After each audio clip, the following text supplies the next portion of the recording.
사사로운 것에 행복의 비밀이 있다. 왜 그렇게 사사로운 것에 신경 쓰냐고? 왜 그리 예민하고 소심하냐고? 아니다. 사랑과 행복은 결코 추상적이거나 거대한 것이 아니다. 누군가의 작은 인사와 친절, 예의나 반응에 의해 당신은 행복에도 불행에도 빠질 수 있다. 어떤 사람의 툭 내뱉은 무심결한 한마디에도 큰 상처를 받을 수 있고, 가까운 사람의 사소한 손편지에도 큰 감동을 받을 수 있는 것이 인간이다.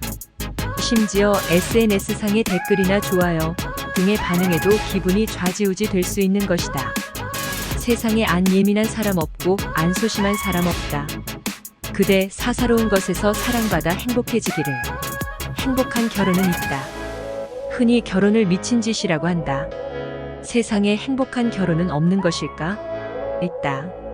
만일 당신이 비슷한 계층의 이성과 비슷한 성격, 사사로운 것에 함께 웃고 슬퍼할 수 있고 같은 애정 대상과 비슷한 이상을 공유한 사람과 결혼한다면 그대는 행복한 결혼을 하게 될 것이다. 인내는 기도다. 장애는 위인을 만든다. 적보다 나쁜 친구가 더 위험하다. 고독도 즐기면 쏠쏠한 재미가 있다. 몰두는 큰 힘이요 돈을 벌게 하리라. 나의 방어기제. 어릴 적 시골에 살던 나는 마을 어귀를 지나다가 도사견을 만난 적이 있다. 도사견은 당장이라도 나를 물어 죽이려는 듯 성난 모습으로 으르렁거리며 나를 위협했다. 나는 겁을 먹고 가만히 쥐 죽은 듯 양순하게 가만히 있었다. 도사견은 잠시 있더니 나를 떠났다. 내가 만약 공포심에 소리를 지르거나 맞싸우려고 했다면 나는 그 도사견에 물려 죽임을 당했을 것이다. 나는 사슴이다. 호랑이 같은 무시무시한 힘과 이빨도 없고 코끼리 같은 뿔도 없고 뱀 같은 맹독도 없다.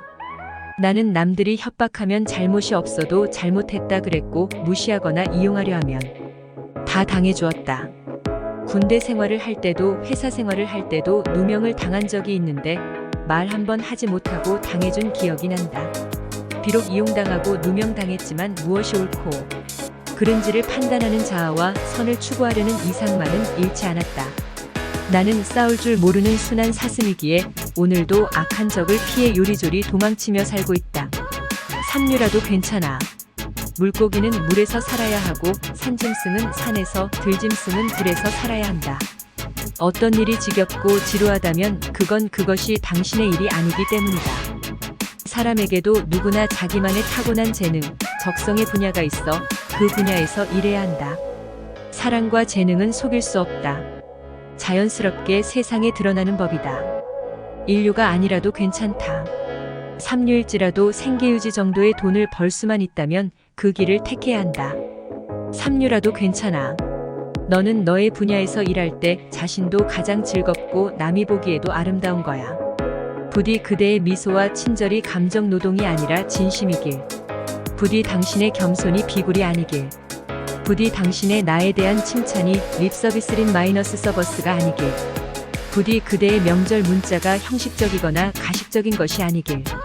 부디 나에 대한 그대의 박수가 남들을 따라서 하는 의례적인 것이 아니길. 부디 나에 대한 그대의 사랑이 조건에 의한 것이 아니길. 부디 그대와 나 기나 긴 인생길에서 진실하고 다정한 도반이길. 공감. 너와 나 오랜만에 오늘 한번 만나자. 만나서 너의 얘기 다 들어줄게. 그 어떤 위로의 말도 너에겐 소용없다는 거 알고 있어. 하지만 나는 너의 얘기 다 경청하며 들어줄 거야. 때론 투정도 부리겠지. 때론 너무나 서럽다고 하소연도 하겠지. 하지만 내가 다 수용해줄게. 내가 감정의 쓰레기통이 되어줄게. 결코 너의 말을 내가 중간에서 자르지 않을 거야. 상식적인 충고도 절대로 하지 않을 거야. 내가 기쁨의 얘기를 하면 함께 기뻐해주고, 내가 슬픔의 얘기를 하면 같이 슬퍼해주고, 너가 억울함을 토로하면 다 이해하고 들어줄게. 나와 상담하면서 술, 담배를 해도 좋아. 시간 제약도 없이 너의 얘기를 들어줄게. 몇 박 며칠이 되어도 좋아. 나에겐 내가 가장 소중한 사람이거든. 내가 얘기하는 동안 내가 힘들고 괴롭고 지겨워도 좋아. 그 고통 다 감내할게. 나는 내가 이 세상에서 결코 혼자가 아니라는 것을 알아줬으면 해. 너는 존재한다는 것 자체로도 세상에서 필요한 사람이고 의미가 있는 것이야. 그리고 너의 종교가 기독교면 기독교, 불교이면 불교식으로 기도해 줄게. 너를 위해 수많은 사람들이 기도를 하고 있다는 사실도 알아주었으면 해. 어른인 척 하지 말고 나한테 짜증도 내고 투정도 하고 애원도 해봐. 다 받아줄게. 내 힘으로 안 된다면 전능하신 하느님께 기도해 줄게. 잊지 말아줘. 너는 충분히 착하고 사랑스럽고 능력있고 괜찮은 사람이야. 누군가 만나서 차 한 잔을 한다든가 술을 마시며 대화를 할 때 말을 많이 한 사람이 돈을 내야 한다. 그 말의 내용이 대화이든 충고이든 하소연이든 상담이든 토론이든 명령이든 간에 말을 많이 한 사람이 자기중심적인 행동을 한 것이기 때문에 말을 들어준 사람은 청보시의 감정노동을 한 것이기 때문이다. 제키찬이 우리 집에 와 하룻밤을 같이 보내고 있다. 그는 굉장히 이기적이고 철저히 계산적이고 예의범절이 없는 친구이다. 배려심도 없고 지극히 자기중심적이고 제멋대로이다. 밥 해주는 것도 술상 차리는 것도 설거지도 8살이나 손윗사람인 내가 다 해야 했다. 그런 그를 내가 만나는 이유가 무엇인가? 남들은 그를 절대 만나지 말라 그런다. 하지만 내가 제키찬을 만나는 이유는 나와 종교적 코드가 맞고 마음이 편하고 지성적인 대화가 가능하기 때문이다. 게다가 그는 다방면에 영특하고 유능하고 해결사 역할을 해낼 줄 아는 친구다. 나와 종시험씨이기도 하다. 얼마 전 친구한테 자동차 보험 사기를 당할 뻔했을 때 제키찬이 나를 도와주어 보험료를 70만 원이나 할인할 수 있었다. 역시 남남인 친구보단 핏줄임을 깨달을 수 있었다. 무엇보다도 마음이 편하고 유머 코드가 맞는 사람이 최고의 친구라는 사실을 새삼 깨닫는다. 전화 텔레폰. 전화 특히 휴대폰가 오면 벨이 5번 이상 울리기 전에 즉시 받아라. 만약 당신이 특정인과 대화 중이라면 중요한 전화가 아닌 이상 제가 중요한 일이 있습니다. 이따가 전화 드리겠습니다라며 끊어라. 만약 중요한 전화라면 현재 같이 있는 사람에게 제가 중요한 전화가 와서 잠시 통화하겠습니다. 죄송합니다라 하며 양해를 구하고 최대한 짧은 시간 내에 중요한 전화를 마무리하라. 전화하는 동안에는 상대방의 기분이 상하지 않도록 최대한 잔정을 주면서 대답할 때는 내내하며 성의를 다하라. 전화를 끊을 때는 감사합니다. 안녕히 계십시오. 좋은 하루 되십시오. 다음에 뵙겠습니다. 하며 예의를 보이고 상대방이 전화를 종료한 후에 내 전화를 종료하도록 한다. 가장 중요한 사람은 친분 관계이든 비즈니스 관계이든 현재 나와 함께 있는 사람이다. 현재 함께 있는 사람을 놔두고 장시간 전화를 하는 것은 함께 있는 사람을 무시하고 모욕하는 것이나 다름없다. 현재 함께 있는 사람 때문에 통화를 못하게 되면 중요하던 중요하지 않던 간에 현재의 사람과 헤어진 후에 반드시 전화를 해주도록 한다. 스마트폰이 아주 중요한 소통의 기구가 된 오늘날 전화 예절은 아무리 강조해도 지나침이 없다.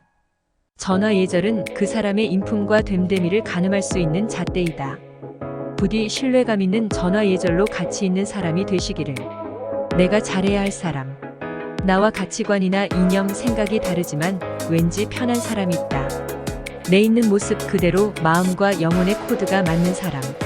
내가 잘해야 할 사람은 바로 그런 사람이다. 아무 조건 없이 나를 좋아해주는 사람. 물질적으론 가난하더라도 마음이 부자인 사람. 그런 사람과 오랜 시간을 보내고 싶다.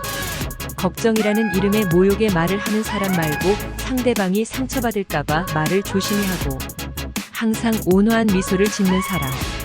부디 나를 편하게 해주고 배려해주고 이해해주고 기분 좋게 해주는 사람 만나 행복하기를.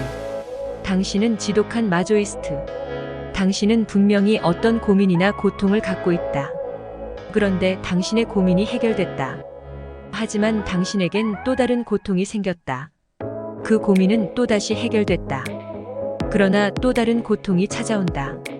미안하지만 당신은 심리적으로 당신의 고민과 고통이 해결되기를 원치 않고 끊임없이 새로운 고통을 찾아 헤매는 지독한 마조이스트인 것이다. 당신은 행복 때문에 괴로워하고 고통을 끊임없이 갈구하면서도 동시에 고통이 해결되었으면 하는 이중적 생각을 갖고 있다. 당신만 그런 것이 아니다. 누구에게나 고통은 인생의 필수 요소다. 술을 마시고 담배를 피고 친한 사람들을 만나 대화하며 고통을 잊어보려 하지만 고통은 사라지지 않는다. 왜냐면 당신이 마음속으로 고통을 끊임없이 갈구하고 있기 때문이다. 인간이란 존재 참으로 묘하다. 우는 아이 젖준다. 만약 당신이 미치도록 하고 싶고 이루고 싶은 정열이 있다면 그것은 당신에게 그것에 대해 커다란 재능이 있는 것이다.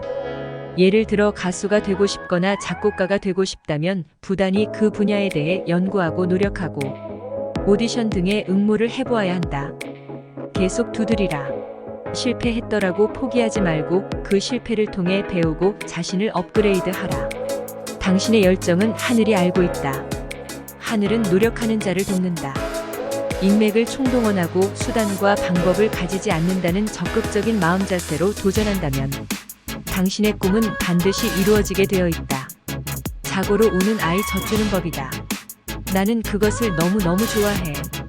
그것이 나의 인생이야. 라는 마음으로 기도하고 부지런히 행동한다면 꿈은 당신의 것이 되어 있을 것이다.